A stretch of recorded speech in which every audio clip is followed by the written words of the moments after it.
제일 많이 나오는 질문 3가지를 가지고 와봤는데요. 답변해 드릴게요. 일단 질문부터 알려드리면 SNS 마케팅 자격증 따는 것이 좋을까요? 해시태그는 어떻게 쓰면 좋을까요? 팔로우는 어떻게 하면 많이 늘릴 수 있나요? 라는 질문에 답변을 해드리도록 하겠습니다.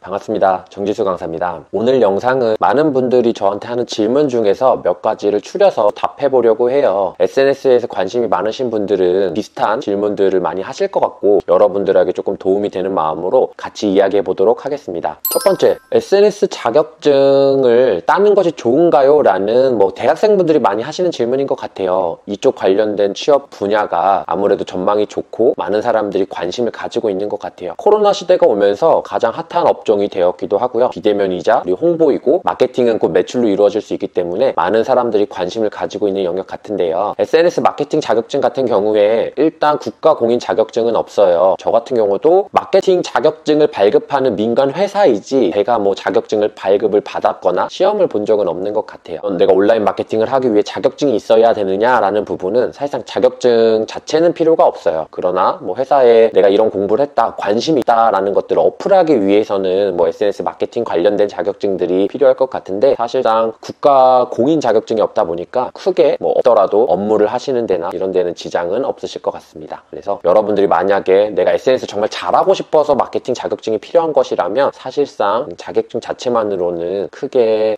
마케팅을 잘할 수 있다의 개념은 아닌 것 같아요. 특히나 어떤 시험을 보시고 자격증을 민간으로 발급을 받으시더라도 이 자격증 자체가 항상 외워서 공부하는 정도인 것이지 실제로 마케팅하는 어떤 능력적인 부분들은 조금 아닌 것 같아요. 그래서 여러분들 굳이 자격증을 따시는데 돈을 들이시거나 하실 필요는 없을 것 같다라는 의견을 드리겠습니다. 두 번째로 많이 받는 질문이에요. 이거는 일반적으로 많이 받는 질문인데요. 해시태그를 어떻게 쓰면 좋을까요? 라는 질문을 되게 많이 받는 편이에요. 해시태그 경우에 30개까지 들어갈 수 있어요. 인스타그램에서. 하나를 꼭 쓰기 위해서 엄청나게 선별하실 필요는 없다라고 생각을 합니다. 그리고 정말 중요한 해시태그는 어떻게 선별하느냐라는 부분들은 게시글 수 많은 거 기준으로 작성하시면 되실 것 같아요. 예를 들면은 안양 맛집이 등록 건수가 10만 건이다. 안양역 맛집이 3만 건이다. 그러면 안양 맛집이 당연히 건수 많은 것을 쓰시는 게 훨씬 더 유리하다라는 것들을 보실 수가 있을 것 같습니다. 그래서 일단 게시글 수가 많은 해시태그를 작성을 하시고요. 두 번째로는 시간도 조금 중요해요. 만약에 내가 팔로워가 많이 있어서 좋아요를 많이 받아서 글을 올리면 인기 게시물에 올라갈 수 있으면 좋겠지만 사실 팔로워가 많지 않은 상태에서 인기 게시물에 올라가기가 어려워요. 그렇다 그러면 최신순에서 노출되는 방식을 택하셔야 되는데 예를 들면 식당이다라고 가정을 했을 때 식사를 가장 많이 올 시간에 검색할 단어들을 찾아보는 거죠.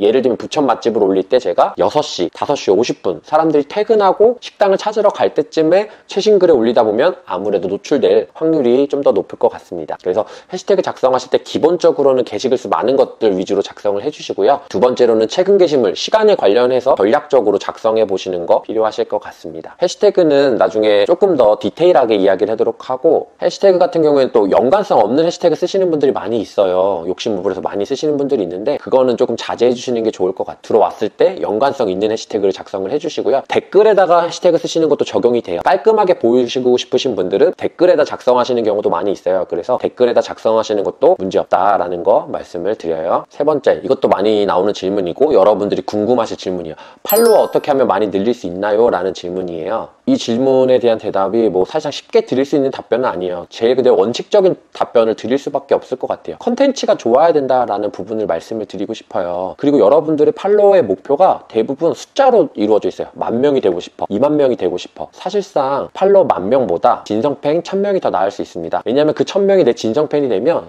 나를 알리기도 하고 주변에 홍보도 해주는 경우가 많아요. 그냥 팔로워라고 해서 저에 대해서 좋게 생각하고 이런 부분들이 아니라 저의 팬을 만드는 게 더 중요한 것 같습니다. 그래서 여러분들이 팔로우를 막 늘리는 데 목표를 너무 두시지 마시고 어떻게 하면 작더라도 정말 나의 채널을 좋아해주는 사람들을 만들 수 있을 것인가 조금 고민해 보시면 좋을 것 같아요. 그래서 팔로워 수를 10,000명 가져가시는 것보다 진성팬 1,000명을 만드시는 게 훨씬 더 낫다라는 걸 이해하시면 좋을 것 같아요. 진성팬은 내가 무엇을 할 때 사주기도 하고 퍼다 날려주기도 하고 여러 가지 활동들을 하기 때문에 그냥 숫자보다는 여러분들이 조금 더 진성팬을 만들려고 노력해 주시고요. 내가 만약에 홍보하려는 분야에서 중에서 차별화 요소가 무엇인가 라는 것도 생각해 보시면 좋을 것 같아요. 다른 사람과 다른 부분이 있어야 나를 팔로우 할 거고, 벤치마킹 할 채널을 많이 보시면 좋을 것 같아요. 여러분들 뭐 공동 구매를 하고 싶다 그러면 공동 구매에 관련된 따라할 만한 벤치마킹 할 채널들을 좀 찾아보시면 좋을 것 같고, 다른 채널들 좀 많이 보시면서 공부를 하셔서 이 사람은 팔로우가 이만큼인데 이런 댓글들이 달리는구나, 이 정도 홍보가 되겠구나 라는 걸 예측하신 다음에 여러분들이 팔로우 수 목표를 정하셨으면 좋겠어요. 그냥 단순하게 팔로우를 많이 늘리고 싶어요 라는 부분들은 크게 여러분한테 도움이 되지 않아요. 정확한 목표를 설정하고 진정한 내 팬을 만들고 내가 벤치마킹하고 차별화될 요소를 만들 그런 컨텐츠로 쌓아가시면서 여러분의 색깔을 가져가시면 좋으실 것 같아요. 팔로우가 어느 정도 있으신 분들은 이런 질문을 하지 않아요. 더 많은 팔로우를 가지고 싶어요 라고 생각하잖아요. 더 많은 사람과 소통하려고 그러고 이벤트 하려고 그러고, 그런 부분들에 대한 것들, 자기 스스로랑 경쟁하는 경우가 많아요. 더 이쁜 컨텐츠 어떻게 만들지? 내가 어제 좋아요가 500개였는데 어떻게 하면 600개의 컨텐츠를 만들까? 라는 걸 고민을 많이 하시는 경우가 많거든요. 그래서 여러분들 초창기에는 팔로워를 늘리는데 목표가 많이 당연히 있으시겠지만, 점차 가면서 제가 말한 부분들을 생각하셔서 팔로워라는 개념을 이해하시면 좋을 것 같아요. 호불호가 있는 경우에 더 나은 경우가 많았어요. 이유는 호불호가 있어야 팬이 생겨요. 그냥 평범한 회색지대는 사실상